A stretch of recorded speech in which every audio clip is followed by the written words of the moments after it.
A day in my life bilang isang nanay ng 5 bata at palamunin ng asawa. Eto na naman mga guys ang ganap sa akin ngayong maghapon dahil nga malapit na ang aming fiesta dito sa Barangay Backyard. Gumanap kami dito ng Gulayan Festival at yan nga pala ang mga kandidata. Kasamahan ko dyan.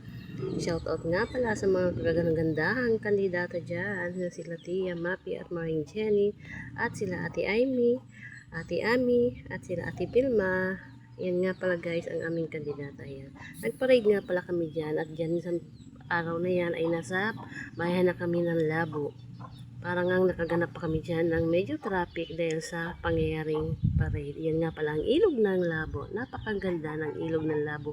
At tanawin talaga sa Labo ay napakaganda. At fast forward tayo mga guys, andito na kami sa barangay at isa-isa ng tinawag. Si Ate Timalin nga pala, yan yung dating reyna ng Gulayan. At ito ang aking magandang tiya Mapi. O, diba? Pack, slow motion, ang peg ng aking tiyang napakaganda. Siya nga pala ay naka-5th runner-up. Ganda ng gown yan, kulay yellow. Yan nga palang kasama niya ay si May Silin. Yan ay ang kanyang kapatid.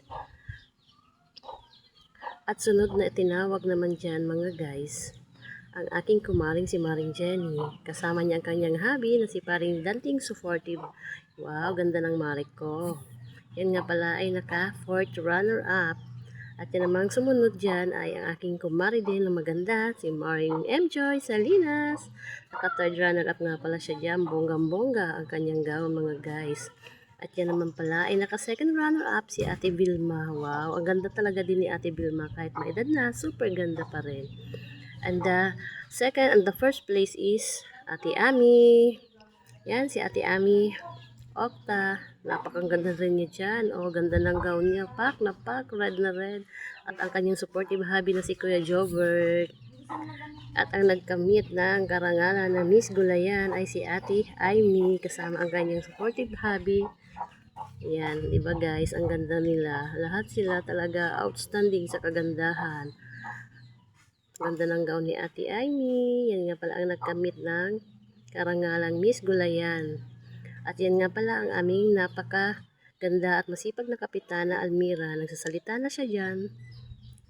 At nagpapasalamat sa lahat na nakidumalo. At yan naman ang aking ninang kagawad Norma. Nagpasalamat din siya dyan at in-announce niya yung mga kaganapan ng mangyayari dito sa aming fiesta.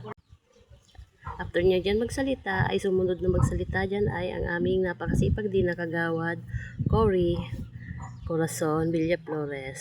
Yan. At hanggang dito na lamang mga guys ang aking video for today. Thank you for watching!